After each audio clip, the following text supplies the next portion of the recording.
मैं यहाँ गोडाउन में नौकरी करता हूँ। यहाँ देखा कि वहाँ से धुआं उठा, तो मैंने बोला देखूँ जाके क्या हुआ। मैं वहाँ जैसे ही पहुँच के साथ में वहाँ कोई नहीं था, पब्लिक दौड़ रही थी उस साइड। मैं अपनी गाड़ी से गया तो पहले मैं पहुँच गया।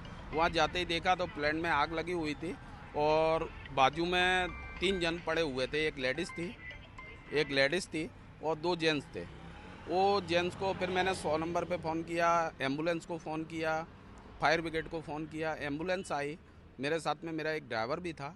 वो दोनों जन ने उठा के फिर उसको एम्बुलेंस में डाला और उनको तो रवाना वो किया। लोग कौन थे? मतलब प्लेन से तो नहीं गिरे थे नहीं, वो? वो प्लेन वहीं पे बैठे होंगे ऐसे लोग। एक तो कोई मासी थी, पटनी थी, उम्र 50 के लगभग थी उनकी, और एक कोई ऐसा ही मतलब जो जो रोड। रोड पे बैठे होंगे हाँ, ऐसे लोग थे। और एक कोई साहब थे कोई, उनके गले में आई कार्ड डाला हुआ था। मैंने इतना ध्यान नहीं दे पाया कि क्या लिखा था आई कार्ड में।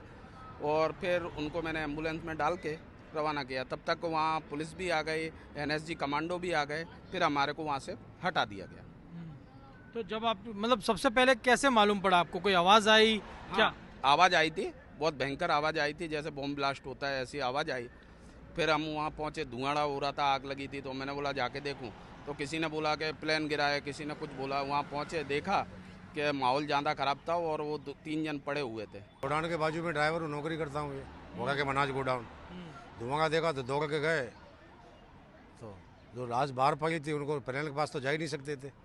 क्रैश हुआ तो आधे घंटे तो में। मतलब प्लेन यानी किस तरह से उसकी पंख टूट के बाहर आ गई थी? हाँ, ऐसा एक था रोड क्या पे था? मेन रोड पे पंखड़िया बाहर आ गई थी एक, हम्म। और बाकी तो अंदर तो बहुत अर्धा धुआं पौन था, हाँ बहुत धुआं था। 40-45 मिनट के बाद में बॉम्ब ब्लास्ट जैसे हो रहे थे, हाँ पड़ने के 4-5 बाद। डेड बॉडी पड़ी थी। अब ये मालूम नहीं प्लेन वाली थी कि वर्ग अंदर, तो हम लोग गए नहीं।